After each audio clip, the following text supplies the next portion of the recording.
Good afternoon, everyone. Oh my gosh. How is everyone doing today on this wonderful October 12th, 2023? Yay. Okay. Something I want to talk about that I have touched on in a couple of videos, and that is faith in question. Yeah, faith in question. For those of you, if this is your first time watching a video of mine, I am Thais Adele Wells. I am the authoress of 30 Summers Left, which is a memoir of my life with my beloved husband, Dante Larry Wells, who upgraded. For those of you who have watched me know what that means, but who upgraded, my husband upgraded on June 12th, 2020. So he left this earthly realm and is now with our Heavenly Father in heaven. I believe that wholeheartedly, and that brings me much comfort and much joy. But it wasn't always that way. So I want to talk about this some more. This question of faith, or faith in question, excuse me. And the reason why I pose it that way is because mine was. I questioned everything that I believed. The only thing that stayed intact is that I knew that God was real. I knew he was real.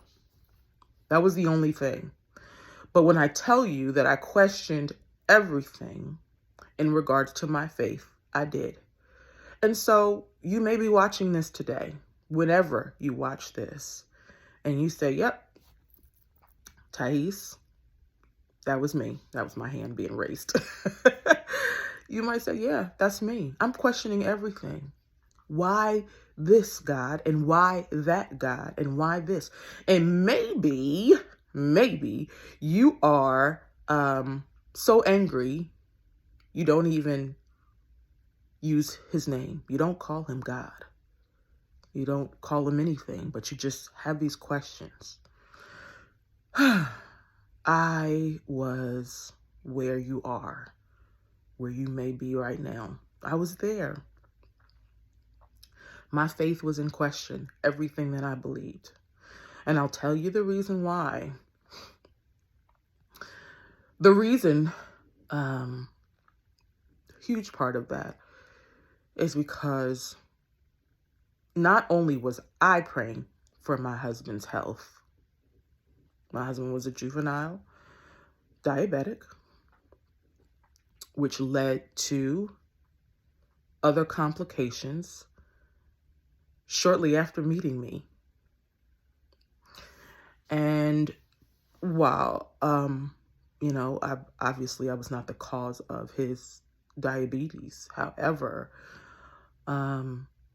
once you are aware of a person, somebody that you care about, when you're aware of their health issues, if you love and you care about them, well, their issues ultimately become yours. And so here I married. I married my husband. I married this man, right? And became his wife. And so his issues became my issues. He lost his sight due to diabetic retinopathy very shortly after we got married. And a few years later, probably 2 at the most, he had high blood pressure, as well as hypertension, as well as kidney disease, which turned into kidney failure, which turned into a fear for us of him going on dialysis because his mom had the same issues. And she died at 51 years old, I believe, not just shy of her 52nd birthday. So as my husband was getting worse, if you will, right? We would walk for short periods of time and he would be out of breath. He would lay down and feel like he was drowning. Lay down to take a nap and can't breathe. I can't imagine, what those things felt like for him. And now that he is no longer here, I don't think about them as much, but I have thought about them, and I've thought about my response to his suffering, to the ailments that he quietly, most of the time, endured quietly. There were definitely times when he had outbursts, when he was upset because he couldn't see something, or because he was disoriented. All of those things, and we'll talk more about that, because I was essentially his caregiver. I was, and I didn't like it. I endured it, but I didn't like it. And I wanted so much for him to kind of look at his ailments as a minor inconvenience. And the reality was that was my way of dealing with it. But it was so much more than that. It wasn't just a minor inconvenience. My husband suffered. And so with all of that suffering, there was a lot of prayer. Not just me. I didn't just pray for my husband, but there were tons of people that love my husband and desired to see him be well. And so in the last several months, especially when he was in the hospital, we even had a whole Zoom call, right? COVID was still running rampant, if you will, amongst the nation. And so we had a Zoom call, and there were family members and friends on this call, and we were praying for him. And so, to one perspective, not have those prayers answered, I was very angry. I was very hurt and disappointed that God would allow my husband to leave this earth, when what I expected was that the report, if you will, would be that a miracle happened, and not only was his eyes open and he could physically see, but that he either no longer needed a kidney, or he would be healed from kidney disease and no longer needed to go on dialysis. Listen, dialysis in and of itself can take a lot of energy out of a person. My husband always talked about how exhausted he was. Again, I can't imagine these things because I didn't feel them. What I did feel, what I did have compassion for, what I did understand was that he could not necessarily do all the things that maybe he desired to do. The things that I wanted to do, that I was up and ready to go and do. And so he leaves me. God allowed him to leave. And if you think that I'm the only believer, and I guess I did think this at one point, that I was the only believer that questioned my faith, not so. I'm sure you're out there, and I would love for you to comment. Let me know. Are you still in that place? You might still be. And I will tell you that that is okay. I remember reaching out to, I had three friends that were psychiatrists. I remember reaching out to all three of them with the exact same thing. I wrote it out, curse words and everything, right? Probably 2 months after Dante upgraded. And I really like that word upgraded. But anyway, 2 months after he upgraded. And it was just like, how am I supposed to live life right now? Why would God allow this to happen? I had questions upon questions, not really expecting an answer, but just wanting to pour out my hurt, my anger, my disappointment, my resentment. Ooh, my resentment, Jesus. My resentment. My resentment to Dante for leaving me here on earth. I was the frustrated one.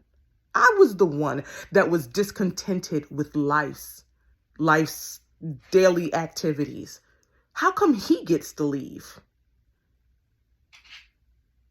Anybody been there? That was me. That was me. Asking God, how come, with all the prayers, I remember, oh, this is a good one. Good memory. I remember my mother was getting a procedure. My sister and I were together. And we were driving in the parking lot because my mother was already inside preparing for the procedure. But we were driving in the parking lot. God bless you, baby. That's my fur baby, Miss Effie White, who's trying to get out the door. Anyway, I digress. We were driving in the parking lot looking for a parking space. I don't know if she asked me how I was feeling or doing or whatever. Probably not, because I believe that was the end of 2020. So I was still in a very hurt and painful space. But however, we had some kind of conversation. And I remember as I'm turning the wheel, she said something to me and I responded, and the tears, I couldn't even drive. She grabbed the wheel. She grabbed the wheel because she asked me something and I responded. And when I responded, all the hurt, all of the anger and the disappointment that my prayers were not answered, that the prayers of even other people that loved him were not answered, just poured out of me. And I wasn't even capable of steering the wheel. I remember that. And so you talk about someone who was just like, their faith was in question. I remember being at a retreat, and this was in 2021, October of 2021, being at a retreat. And I asked one of my good close friends, do you think I even love God? Or do I love him for what he could do for me? And because he didn't do what I wanted him to do for me, maybe I don't really love him. Why should I be following him? I don't want to be, lukewarm. I want to be either hot or cold. That's just the kind of person I am. And so if I can't be hot for you, then, I don't see a reason to, to actually respond or be a part of anything that you are, that you have for me. And so I felt those things. And I know that there are others out there who have questioned that. We kind of put a lid on, if you will, about those kind of things, right? Nobody wants to talk about how, don't question God. It's not scary, because the bottom line is he can handle it. He can handle it. He asks us. He wants us to cry out to him. He wants us to. And if we have that relationship with him, he will accept exactly how we present it to him. And he will answer us again in his timing. But nonetheless, that's what he wants you to do. So if you are, I'm not talking to him right now. And that's how I was. You can ask my friends. That's how I was. Nope. Me and God not talking right now. Nope. Not talking. Yeah. And look at me today. So when I tell you that, when you are ready to open your heart and your mind, God is waiting for you. I think I said in one of the other videos about his long suffering, and that's it right there. His long suffering, right? Because I turned my back. I was like, I believe you exist, but you're going to do what you want to do. You didn't do what I want to do. Listen to me. Like I'm God. You didn't do what I wanted you to do, which was save my husband. So I'm going to do what I want to do. And that's whatever I wanted to do. So I got a tattoo. And I'm not saying that these things are wrong, okay? But I did get a tattoo. Let's see, what else did I do? I drank a lot. Yep. I drank a lot of alcohol. Started buying it and bringing it in the house. Not something that my husband and I did. But again, my thought was, hey, he's not here. God didn't do what I wanted him to do. And so I'm going to do whatever makes me happy. It didn't make me happy. It did not make me happy. And it won't make you happy. If you're doing it even now, it won't make you happy. It's a temporary Band-Aid, if you will, on the situation, what's really at heart. And it's that you are heartbroken. I was heartbroken. We were disappointed. We feel hopeless, angry, and we wanted answers. And the bottom line is we don't always get them. And so what do? I did determine that I did not want to be a bitter old woman. So that was a part of a change. But nonetheless, you talk about faith in question, absolutely. So I've gone over my time today. Listen, send me a message in the comments. Talk to me about how you have questioned your faith and where you are currently right now. It's okay. God said he will never leave you nor forsake you. So he's with you. He said, if you make your bed in Sheol is is hell. He said, if you make your bed there, he would be with you. So you're not there. You're still here right on earth. And God has not left you, even if it feels like it. So, let's have more. Let's talk about this more at another time. But I want you to think about that.